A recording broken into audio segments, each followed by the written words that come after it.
السلام علیکم ورحمۃ اللہ وبرکاتہ۔ بسم اللہ الرحمن الرحیم۔ اپنی ہر اس تکلیف پر اللہ کا شکر ادا کیا کرو جو تمہیں دنیا سے بیزار کر کے اپنے اللہ کے قریب لے آئے، کیونکہ دنیا ختم ہونے والی چیز ہے لیکن اس کی غربت بہت قیمتی ہے۔ سلامت رہے آپ اور آپ کا مسکرانا۔ جس نے دشمن کو پہچانا اس نے آدھی جنگ فتح کی، اور جس نے اپنوں کو پہچانا اس نے پوری جنگ فتح کی۔ خوش رہنا بادشاہ بننے سے بہتر ہے۔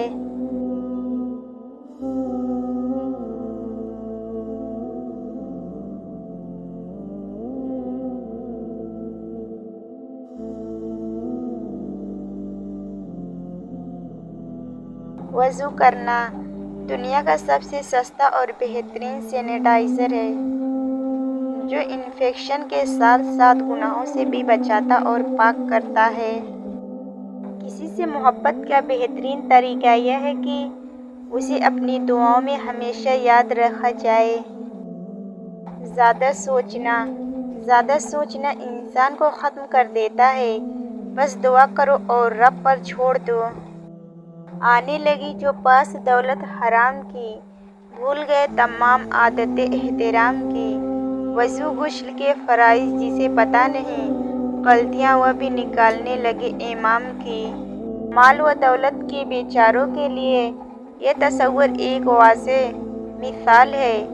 چاہے جتنے بھی لوگوں کے حقوق غصب کر لو، جتنا بھی حرام جمع کر لو، آخر کار جانا خالی ہاتھ ہی ہے۔ ہمیشہ اپنی چھوٹی چھوٹی غلطیوں سے بچنے کی کوشش کرو، کیونکہ انسان پہاڑوں سے نہیں پتھروں سے ٹھوکر کھاتا ہے۔ آپ کا اصل اسٹیٹس یہی ہے کہ کوئی آپ کے سامنے زمین پر بیٹھ کر خود کو حقیر نہ سمجھے۔ کوئی غریب ہمیشہ کے لیے نہیں ہوتا اور کوئی طلوع بھی ہمیشہ کے لیے نہیں ہوتا۔ بہترین ہیں وہ لوگ جو زندگی کے عروج و زوال میں اپنے رب کی رضا پر شکر گزاری کرتے ہیں۔ بعض اوقات خاموشی اختیار نہیں، مجبوری ہوتی ہے، کیونکہ انسان جھوٹ بولنا نہیں چاہتا اور سچ بول نہیں سکتا۔ خون کے رشتے ناراض ہو سکتے ہیں، ختم نہیں ہو سکتے۔ خاندان جوڑے رکھنا ایک فن ہے اور اس فن کا نام ہے برداشت۔ خواہ ہونی چاہیے انسان میں جوانی اور حسن تو ایک دن ڈھل ہی جاتے ہیں۔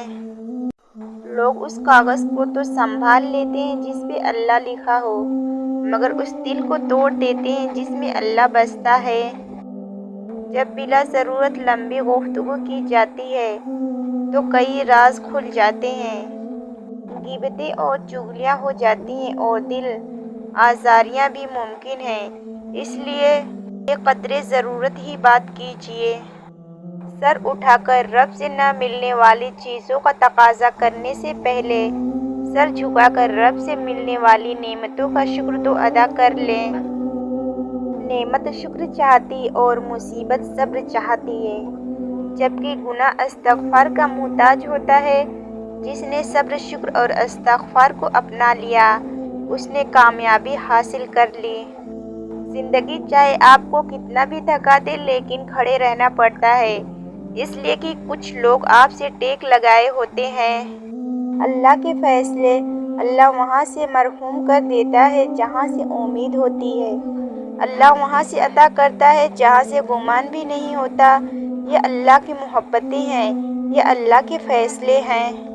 ہو سکتا ہے اس آزمائش کے ذریعے سے اللہ تمہیں اس چیز کے لیے تیار کر رہا ہو جو تم مانگ رہے ہو۔ تہجد آپ کی زندگی میں پڑھی گئی ایک تہجد کی نماز آپ کی پوری زندگی بدلنے کی طاقت رکھتی ہے۔ شکر کے سجدے دیکھنا ایک دن تم شکر کے سجدے میں ہوگے اور آنسوؤں سے تمہارا چہرہ اور جائے گا، نمازیں بھیگ چکی ہوں گی، تمہیں سمجھ نہیں آئے گا کس طرح اللہ کا شکر ادا کروں۔ انشاءاللہ حضرت علی رضی اللہ عنہ نے فرمایا، اپنے راز کو اپنے تک ہی رکھو، کیونکہ جب تک تمہارا راز تمہارے پاس ہے وہ تمہارا غلام ہے، اور جب تمہارا راز دوسروں تک پہنچتا ہے تو تم اپنے راز کے غلام بن جاؤ گے۔ تم نہیں جانتے کہ تم دعا مانگتے مانگتے قبولیت کے کتنے قریب آ گئے ہو، اور تمہارے معجزوں کے درمیان کتنا کم فاصلہ رہ گیا ہے۔ حضرت علی رضی اللہ عنہ نے فرمایا، جب کسی محبت کرنے والا انسان تم پر غصہ کرنا چھوڑ دے تو سمجھ جاؤ تم اس کی نظر میں اپنی اہمیت کھو چکے ہو۔ ان کی رسائی، پھر ان کہانیوں کا مکمل ہونا بھی تم دیکھو گے جن کے مکمل ہونے کا تصور بھی تم نہیں کر سکتے۔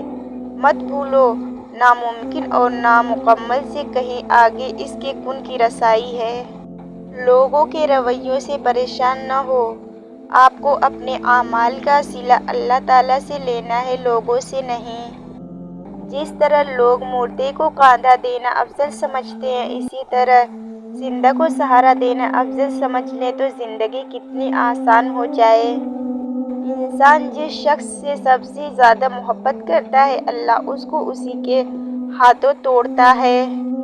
صبر اور برداشت کی بھی ایک حد ہوتی ہے، لیکن یہ حدیں سب کے لیے ایک سی بھی نہیں ہوتی۔ ہر ایک کے ظرف اور درجات کے تخت ہوتے ہیں۔ غم کو بھی اسی طرح قبول کرو جس طرح خوشی کو کرتے ہو، کیونکہ دونوں کا ایک ہی مصنف کی لکھی ہوئی ہے۔ ٹوٹی ہوئی چیز جڑ کر پہلے جیسی نہیں بن جاتی۔ کچھ بھی توڑنے سے پہلے بس اتنا یاد رکھ لیجیے گا، کسی کی یاد میں جاگنے والا کبھی بدقسمت نہیں ہو سکتا۔ کسی کے درد میں رونے والا دنیا کے ہزار غم سے آزاد ہو جاتا ہے۔ محبت کا سجدہ انسان کو ہزار سجدوں سے نجات دیتا ہے۔ مسلمانوں کے زوال کی وجہ عبادات میں کمی نہیں بلکہ دنیاوی معاملات میں بے ایمانی اور اسلام کو صرف عبادات تک محدود کرنا ہے۔ میں اپنا ہر غم اللہ کو بتاتی ہوں، کیونکہ میرے غموں کا علاج صرف میرے اللہ کے پاس ہے۔ مرد کا گناہ وقت کے تالاب میں کنکری کی طرح ڈوب جاتا ہے، جبکہ عورت کا گناہ ساری عمر کنویل کے پھول کے مانند سطح آب پہ رہتا ہے۔ بس یہی ایک سچ ہے۔ لوگوں نے کچھ دیا تو جتایا بھی، بہت سنایا بھی۔ اے اللہ، ایک تیرا ہی در ہے جہاں سے سب کچھ ملتا ہے مگر تانا نہیں ملتا۔ اور آخرت تمہارے لیے دنیا سے کہیں بہتر ہے۔ فکر نہ کرو، اللہ پاک ایسا وقت بہت جلد لائے گا جب تم اپنی آنکھوں سے اپنے لیے معجزے ہوتے دیکھو گے، انشاءاللہ۔ کبھی خود کو بھی پہچان کے دیکھو، خاک کے سوا تجھ میں رکھا ہی کیا ہے۔ اللہ کو منانا، پتہ ہے اللہ کو منانا بہت آسان ہے۔ ایک سجدہ اور چند آنسو اور بس وہ دو جہانوں کا بادشاہ راضی ہو جاتا ہے۔ گرتے آنسوؤں اور ٹوٹے دلوں کی قدر اللہ پاک سے بہتر کوئی نہیں جانتا۔ بے شک اچھا وقت صبر مانگتا ہے۔ دنیا میں کوئی بھی شخص بے شمار اور عظیم غلطیوں کے بغیر عظیم کامیابی حاصل نہیں کر سکا۔ باتیں تب تک سمجھ نہیں آتی جب تک خود پر نہ گزرے۔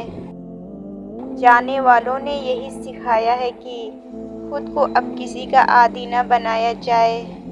اگر تعلق رکھنا ہے تو جھگڑا کس بات کا، اور اگر تعلق نہیں رکھنا ہے تو جھگڑا کس بات کا۔ اللہ سے دوستی کے بعد پھر ایک وقت آتا ہے جب آپ کو تنہائی سے ڈر نہیں لگتا، اکیلے رہنا برا نہیں لگتا، آنکھ میں سے لوگوں کی وجہ سے آنسو نہیں گرتے، ہونٹوں پر ہر وقت مسکراہٹ رہتی ہے، ہم سے کوئی بات کرے یا نہ کرے دل مطمئن رہتا ہے۔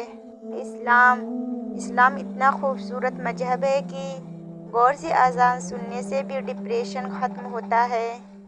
کبھی کبھی انسان اپنی زندگی میں نہ چاہتے ہوئے بھی ایک ایسے مقام پر آ کھڑا ہوتا ہے جہاں وہ اپنا درد سوائے اللہ کے کسی کو نہیں سنا سکتا۔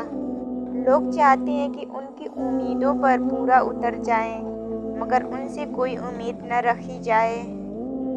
وہ دن کبھی مت دکھانا میرے خدا مجھے، کہ اپنے آپ پر غرور ہو جائے۔ مجھے رکھنا اس طرح سب کے دلوں میں کہ ہر کوئی دعا دینے پر مجبور ہو جائے۔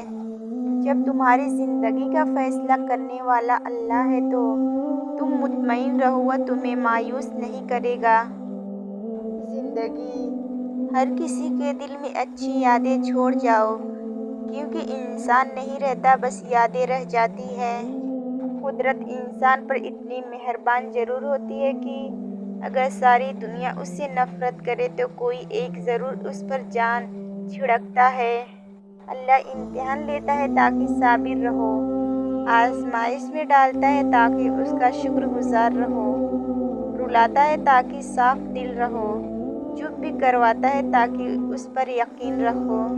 صبر، اگر تم تھک رہے ہو تو یاد رکھو، بڑی آزمائشوں پر صبر کے بڑے اجر ہوتے ہیں۔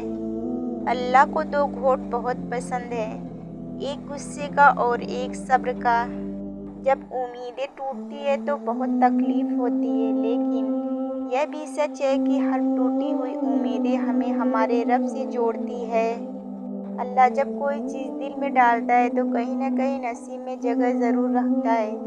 اللہ نہ چاہے تو تم چاہ بھی نہیں سکتے۔ اللہ دل میں تڑپ اسی لیے پیدا کرتا ہے تاکہ تم دعا کے ذریعے اس چیز کو حاصل کرو۔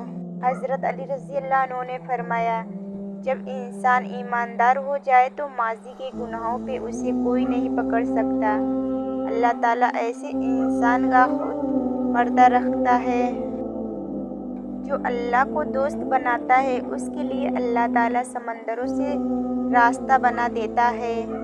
سجدہ کرتے وقت یہ سوچا کرو کہ تم سے بڑا گنہگار اور اللہ سے بڑا مہربان کوئی نہیں ہے۔ یقین ایسا ہو کہ سامنے سمندر ہو اور تم کہو کہ میرا رب راستہ بنائے گا۔ اے اللہ، ہم سب کے لیے خیر کا ایسا دروازہ کھول دے جس کی وسعت ہمیں حیران کر دے۔